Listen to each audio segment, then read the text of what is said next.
वैदिक पर्सपेक्टिव के इस YouTube चैनल को सब्सक्राइब करें, वीडियो को लाइक व शेयर करें। ओम अहन अहिम पर्वते शिश्रियाणाम त्वष्टा अस्मै वज्रम शौर्यं ततक्ष श्रावा इव धेनवः स्यन्दमाना अंजः समुद्रम अव जगमुह आपः।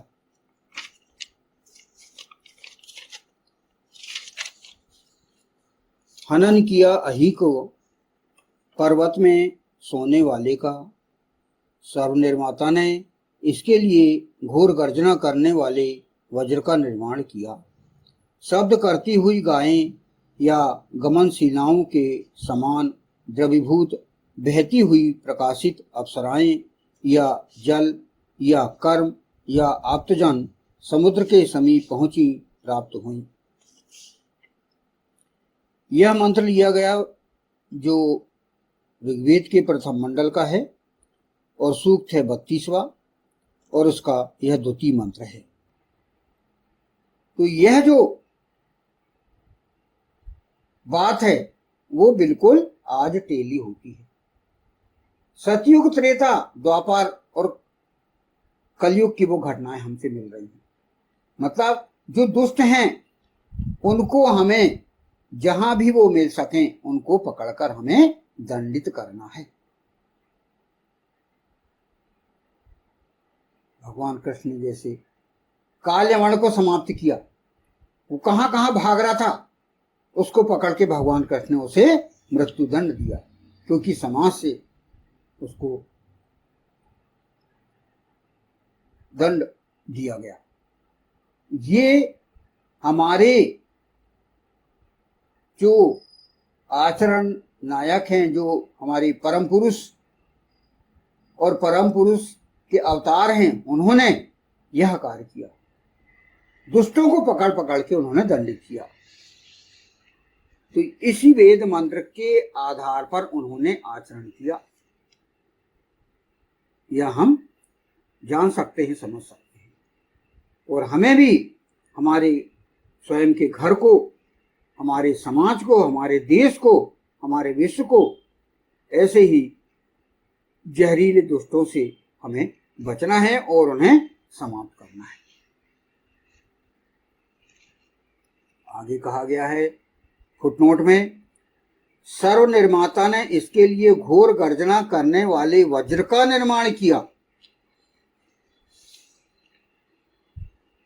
त्वष्टा स्वयं वज्रम ततक्ष। इसमें कहा गया है ऐसे दुष्ट लोग जो सर्प के समान, अहि के समान टेढ़ी चाल चलते हों, कुटिल हों और अपने विषैले विचारों और कार्यों से समाज में लोगों का जीवन नष्ट करते हों, उनका हनन करने के लिए आवश्यकता अनुसार अस्त्र शस्त्रों का निर्माण किया जाना आवश्यक है।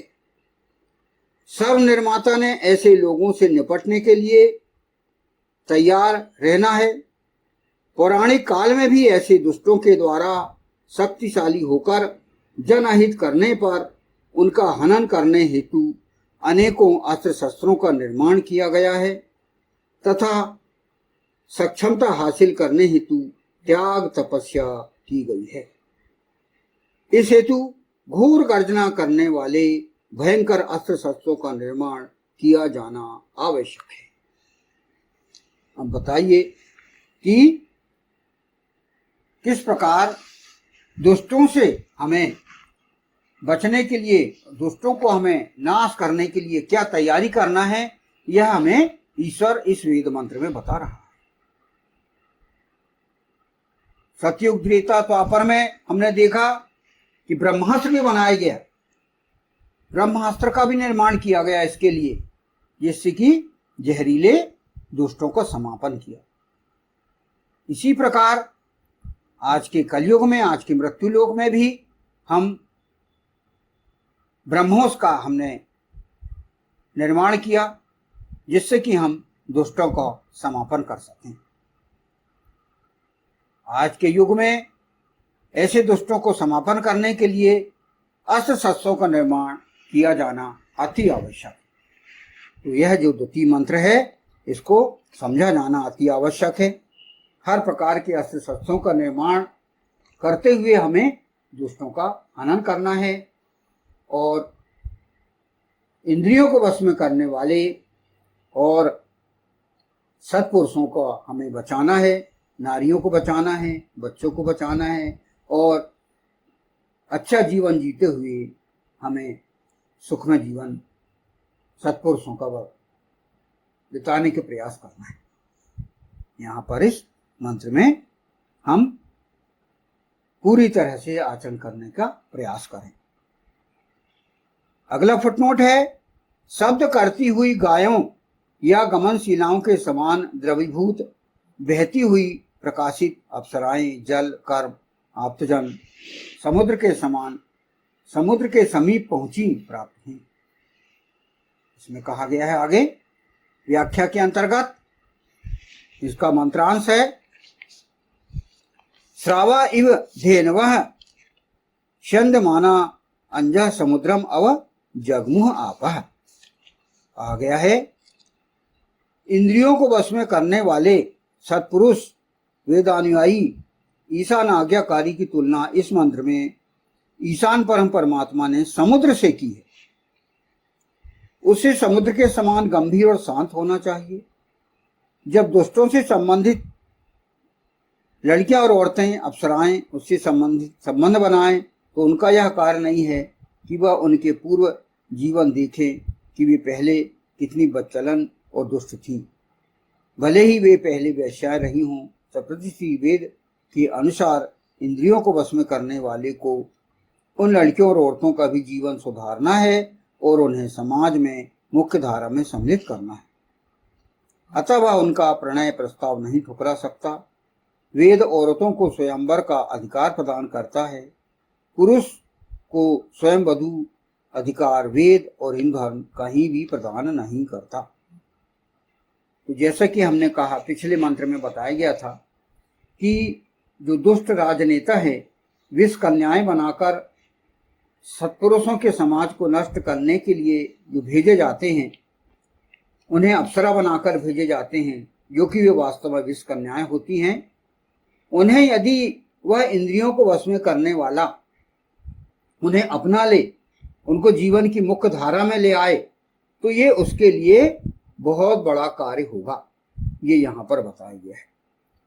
और इसके पहले ये बताया गया है कि वह जो इंद्रियों को वश में करने वाला हो वह समुद्र के समान गंभीर और शांत हो, उथले स्वभाव का ना हो, उसके अंदर गंभीरता हो, परिस्थितियों को समझने की शक्ति हो और उसके अनुसार निर्णय लेने की क्षमता हो। यहाँ पर दुष्टों से संबंधित जो लड़कियां औरतें जो संबंध बनाने के प्रयास करती हैं, उन्हें पहले मुख्य धारा में लाएं, उन्हें समझाएं और उन्हें सत्पुरुषों के समाज में शामिल करें। यहाँ पर वो जो इंद्रियों को वश में करने वाला है, जो उन लड़कियों और औरतों से विवाहित हो रहा है, तो वह उनके पूर्व जीवन के बारे में वह ये ना सोचे कि वे बदचलन थी या वैश्याएं थी। इसीलिए तो पहले उसे समुद्र के समान गंभीर होने के लिए कहा गया है। समुद्र के समान वो गंभीर हो, शांत रहे, ऐसे उथले स्वभाव का ना हो वो, क्योंकि वही व्यक्ति अपना सकता है इन लड़कियों और औरतों को जो कि समुद्र के समान गंभीर होते हैं। अतः पहले उन्हें गंभीर बनने की सलाह दी गई कि पहले गंभीर रहें, शांत रहें, और उसके पश्चात यदि वे उन विष कन्याओं को सुधारने का प्रयास करने का वो प्रयास करें, उन्हें जीवन में अपनाएं और वे समाज को अच्छा बनाएं।